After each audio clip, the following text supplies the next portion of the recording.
할렐루야. 예, 찬양 너무 은혜스럽습니다. 성령의 불길. 예, 저도 이 찬양 좋아하거든요. 성령의 불길. 여러분, 성령의 불길 타오르시길 주님의 이름으로 축복합니다. 오늘 찬양 있잖아요. 뜨겁습니다. 여름보다 더 뜨겁습니다.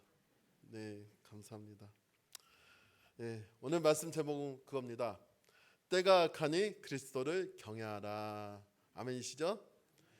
때가 너무나도 악합니다. 여러분 옆에 성도님하고 한번 인사 나눌까요? 그리스도를 경외합시다. 네, 주물러도 주시고요. 주무시지 마시라고. 예, 피곤할 텐데 점심시간 때는 많이 피곤하실 거예요. 예, 주물러도 주시고요. 예. 본문 16절을 보게 되면 때가 악하다라는 단어가 성경 구절에 나오게 됩니다. 또한 본문 21절을 보게 되면 그리스도를 경외함으로라는 구절이 나오게 됩니다. 이 말씀이 저와 성도 여러분에게 어떠한 교훈이 되는지 한번 나눠 보도록 하겠습니다. 세상의 많은 뉴스와 정치와 경제 사회를 보게 되면 많은 부정과 부패가 일어나게 됩니다. 또한 여야 정치 경제가 많은 싸움이 일어나게 합니다. 본문은 사도 바울이 옥에 갇혔음에도 불구하고 에베소 교회에게 보낸 편지 중에 하나입니다. 그 가운데 본문 1장 1절과 2절에 이렇게 말씀해 주고 있어요. 하나님의 뜻으로 말미암아 그리스도 예수의 사도된 바울은 에베소에 있는 성도들과 그리스도 예수 안에 있는 신시한 자들에게 편지하노니 하나님 우리 아버지와 주 예수 그리스도로부터 은혜와 평강이 너에게 있을지어다. 예, 은혜와 평강이 저와 우리 성도 여러분에게 있기를 주님의 이름으로 축복합니다. 여러분, 지혜 없는 자는 어떤 자일까요? 지혜 없는 자. 또 지혜 있는 자는 또 어떤 자일까요? 지혜 없는 자는 주님 안에서 살지 않으며 세상 유혹에 방하는 삶을 말하게 되며, 지혜 있는 자들은 하나님의 뜻을 따라 예수 십자가만 붙들고 기도와 말씀과 기도로 거룩하게 나가는 사람이 바로 지혜로운 사람입니다. 할렐루야. 예. 여러분, 지혜 없는 자는요, 본문에서 말한 것처럼 참으로 어리석습니다. 세월을 아끼지 않습니다. 때가 악하면 악할 때일수록 점점 더 악하게 가고 있습니다. 그것이 바로 지혜롭지 못한 자의 삶의 모습이라 할 수 있죠. 그 대표적인 예가 스트레스와 염려와 걱정과 불안과 초조 때문에, 그것 때문에 악한 길로 가게 되는 것을 보게 됩니다. 여러분, 저의 성도 여러분은 지혜 있는 자입니다. 할렐루야. 지혜로운 삶이기 때문에 어떻게 나가야 돼요? 항상 오직 하나님 아버지 앞에 나와서 말씀과 기도로 치유받게 되는 줄 믿기를 주님의 이름으로 축원합니다. 그런데 세상 사람들은 어떻게 풀게 될까요? 스트레스 받게 되면요, 술과 담배로 풀게 됩니다. 여러분, 술과 담배는 우리 믿는 자들에게 큰 죄악입니다. 술을 마시게 되면 어떻게 될까요? 사람이 자기 자신이 왕처럼 행동하게 되며 아무런 근심 없이 살아가게 됩니다. 담배 역시 마찬가지죠. 내 몸이 하나님의 성전인데 세상의 일로 인해서 담배를 통해 건강을 해치게 되는 경우를 보게 됩니다. 여러분, 담배 연기로 인해서 하나님을 민방위 훈련시켜서 되겠습니까? 안 되겠습니까? 안 되겠죠. 그죠? 네. 그래서 제가 가끔 고속도로 타면서 이제 가는 길에 휴게소를 들릴 때마다 커피를 마시고 쉬고 있을 때 담배를 피우는 사람들이 유독 많더라고요. 예, 그때 저는 속으로 저 담배 과연 맛있을까 하면서, 저 담배 과연 맛있을까, 왜 피게 될까 하는 것을 보게 됩니다. 여러분, 우리의 몸은 하나님의 성전입니다. 우리 몸은 하나님께서 주신 몸이기 때문에 우리가 지켜야 됩니다. 믿습니까? 요즘에는 술로 인하여서도 좋지 않은 일이 많이 일어나게 됩니다. 뉴스와 신문을 봐도 그런 일이 많이 있습니다. 이러한 모든 자들은 하나님의 나라를 유업으로 받지 못한다고 갈라디아서 5장 19절과 22절에 그렇게 말씀해주고 있어요. 육체의 일은 분명하니 곧 음행과 더러운 것과 호색과 우상숭배와 주술과 원수 맺는 것과 당짓는 것과 분열함과 이단과 투기와 술취함과 방탕함과 또 그와 같이 경계하노니 이런 일을 하는 자들은 하나님의 나라를 유업으로 받지 못할 것이요 라고 말씀해주고 있습니다.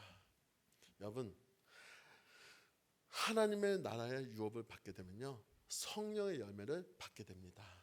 여러분, 성령의 9가지 열매 기억나십니까? 사랑, 희락, 화평, 오래 참음, 자비, 양선, 충성, 온유, 절제. 여러분, 지혜 있는 자의 삶의 모습은 이런 성령의 9가지 열매를 맺는 줄 믿습니다.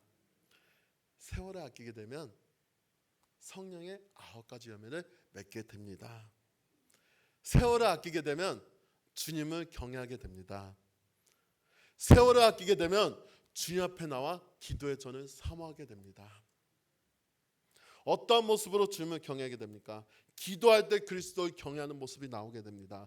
말씀을 사모할 때, 하나님의 말씀을 전을 사모할 때 그리스도를 경외하는 모습이 나오게 됩니다. 여러분, 우리 금산교회 믿음이 작습니까? 아니죠. 믿음이 더 커 보입니다. 우리 교회는 찬양이 살아있습니다. 기도가 살아있습니다. 아까 우리 찬양 때 불렀던 그 찬양처럼 성령의 불길이 활활 타오릅니다. 성령의 불길, 성령의 꽃, 성령의 열매 많이 맺게 되기를 주님의 이름으로 간절히 축원합니다.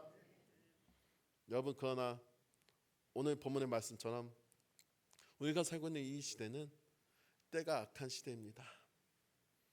하나님의 말씀을 뒷전으로 하며 세상 것을 받아들여서 세상 것과 주님을 맞바꿔서 사는 시대가 바로 이 시대입니다. 그것 때문에 우리는 어떻게 해야 됩니까? 기도해야 됩니다. 깨어있어야 됩니다. 여러분, 지난 수요일에 제가 이런 말씀을 드렸을 거예요. 기도가 정답입니다. 우리 옆에 한번 성도님하고 한번 얘기 나눌까요? 기도가 정답입니다. 기도가 정답입니다. 할렐루야. 우리는 깨어서 기도할 때입니다. 깨어서 주님의 전에 나와야 되는 줄 믿습니다. 왜 그럴까요? 베드로전서 5장 8절과 9절에서 그 정답을 얘기해 주고 있습니다. 그 말씀이 이런 말씀이 있어요. 근신하라, 깨어라. 너희 대적 마귀가 우는 사자같이 두루다니며 산기차를 찾고 있나니 너희는 믿음을 굳건하게 하여 그를 대적하라. 이는 세상에 있는 너희 형제들도 동일한 고난을 당하는 줄 알미라. 여러분, 마귀는요 지금도 1년 365일 쉬지도 않고 우리를 그림자처럼 쫓아오게 됩니다. 믿음이 흔들리게 될 때 우리의 삶의 속에서 그림자처럼 따라오게 됩니다. 그때서 우리는 어떻게 될까요? 기도로 나아가야 됩니다. 할렐루야. 우리는 마귀를 따라가는 존재가 아니에요. 마귀는 대적하는 존재입니다. 마귀를 믿는 존재가 아니라 싸우는 존재입니다. 그러므로 우리는 항상 기도하며 하나님 전에 나오시기를 주님의 이름으로 간절히 축복합니다. 그렇다면 우리는 어떠한 방법으로 나가야 예수님을 경외해야 되는지 한번 살펴보도록 하겠습니다. 첫 번째로 지혜로운 믿음 생활을 해야 됩니다. 잠언 4장 6절에 보면 이런 말씀을 해주고 있어요. 지혜를 버리지 말라. 그가 너를 보호하리라. 그를 사랑하라. 그가 너를 지키시리라 라고 말씀해주고 있습니다. 여러분, 저의 성도 여러분은 지혜를 버릴 수가 없습니다. 지혜가 되려 우리를 보호하게 만듭니다. 세상에서는 지식만 가지고 살아가는 사람들이 너무 많습니다. 하나님의 나라는 지식으로 못 갑니다. 여러분, 이 찬양 아시죠? 돈으로도 못 가요. 하나님 나라. 지식으로 못 가요. 하나님의 나라. 다들 아시죠? 아까 아침에 우리 유초등부 찬양 그걸 부르는데요.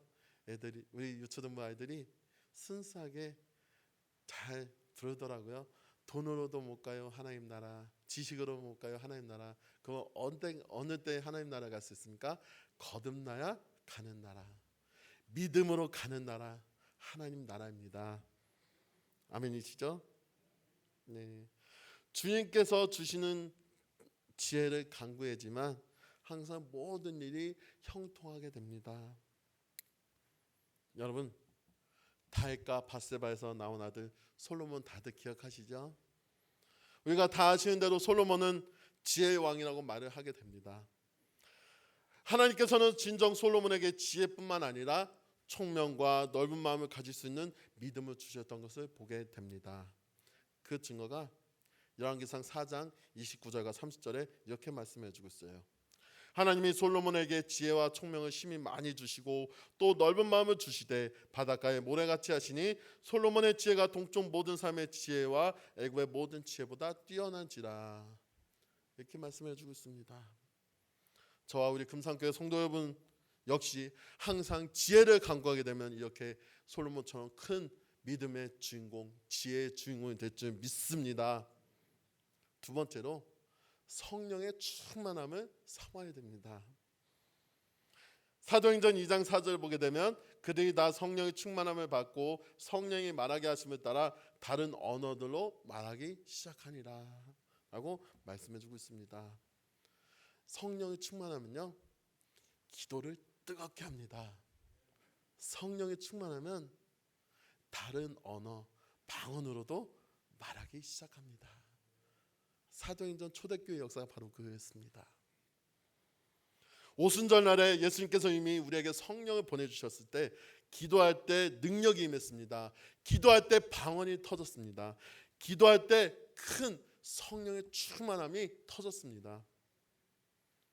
오순절에 강하고 급하고 강한 큰 바람이 몰아쳤습니다. 그때 주님은 제자들 한 자리 마가다라방에 모여 큰 소리로 주님 앞에 기도하기 시작했습니다. 여러분, 이처럼 기도는 영적인 파워가 있습니다. 기도는 천국의 열쇠입니다. 기도는 우리 삶의 특권입니다. 기도는 우리의 심장입니다. 저희 성도 여러분 개개인의 문제 가운데 해결할 수 있는 방법 중에 단 하나가 뭐냐면요, 바로 기도입니다. 여러분, 성령의 충만함을 삼으시길 주님의 이름으로 축복합니다. 기도를 갈망하시길 주님의 이름으로 축복합니다. 책 중에 너무 바빠서 기도합니다라는 책이 있습니다. 그 저자는 빌 하이베스 목사님이라는 목사님이신데요. 그 목사님이 미국의 윌로우 크릭 교회 목사님이시기도 합니다. 그 목사님이 그 책에서 기도에 대해 이런 말을 했습니다.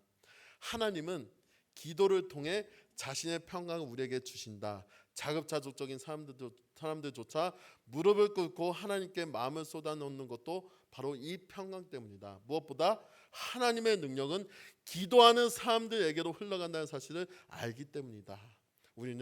우리의 전지전능하신 하나님은 자신을 따르는 자들의 기도에 응답할 준비가 되었고 그럴 마음도 있으시며 그럴 능력도 있으시다라고 말해주고 있습니다. 여러분, 기도가 능력입니다. 기도가 우리의 삶의 정답입니다. 기도가 우리의 삶의 응답입니다. 그것을 믿으면서 나아가실 주님의 이름으로 축복합니다. 세 번째로 모든 일을 감사해야 됩니다. 데살로니가전서 5장 18절을 보게 되면 감사하는 것이 예수 안에서 우리를 향하신 하나님의 뜻이니라라고 말씀해 주고 있습니다. 범사에 감사하라. 이는 그리스도 예수 안에서 너희를 향하신 하나님의 뜻이니라 라고 말씀해 주고 있는 것이죠. 여러분, 감사하게 되면 모든 일에 풍성하게 되어집니다. 모든 일이 형통하게 잘 됩니다. 오늘 세상에 살면서 사소한 것 모든 것에 감사하는 저의 성도분 되시기를 주님의 축복합니다. 기도하는 교회가 되기를 바랍니다. 찬양하는 교회가 되기를 주님의 축복합니다. 전도할 수 있는 교회가 되기를 주님의 축복합니다. 감사하는 교회, 기도하는 교회, 찬양이 숨쉬는 교회, 전도가 살아있는 교회는 주님께서 역사하십니다. 그러나 불평과 원망하는 성도는요, 하나님께서 그냥 놔두십니다. 여러분, 우리는 감사하는 생활을 살기를 주님의 이름으로 축복합니다. 구약의 시편 기자 다윗 쓴 시편 136편에 감사를 통해 하나님의 선하심과 인자하심을 드러냈습니다. 여호와께 감사하라. 그는 선하시며 그 인자하심이 영원함이로다라는 단어가 무려 26번이나 하나님께 감사를 했던 것을 보게 됩니다. 그가 하나님의 위대하심을 보게 하심을 감사했고, 햇빛을 주심에도 감사했고, 물을 주심에도 감사했고, 해를 주심에도 감사했고, 그 위에 여러 가지 감사했던 것을 보게 됩니다. 여러분, 저의 성도 여러분은 하나님을 불평 원망하는 자에게는 은혜를 주시지 않습니다. 되려 감사하는 자에게 역사하시고 지혜 있는 자처럼 하나님께서 풍성하게 더해 주십니다. 오늘 이 본문을 통해 저의 성도분은 그리스도를 경외하는 것을 보게 되었습니다. 여러분, 우리는 어떠한 믿음 생활을 살아야 됩니까? 하나님 앞에 나와 기도와 말씀의 전을 삼아야 됩니까? 아니면 세상 속에 방하는 삶의 모습을 살아야 됩니까? 여러분, 저의 성도 여러분은 기도와 말씀에 사모하는 그런 기도와 말씀의 전을 사모하는 저의 성도분 되시기를 주님의 이름으로 축복합니다. 그러므로 이 한 주간 믿음으로 살 때 항상 말씀과 기도로 거룩함을 드러내며 기도의 전을 사모하게 되는 저의 성도분 되시기를 주님의 이름으로 축원합니다. 기도하시겠습니다.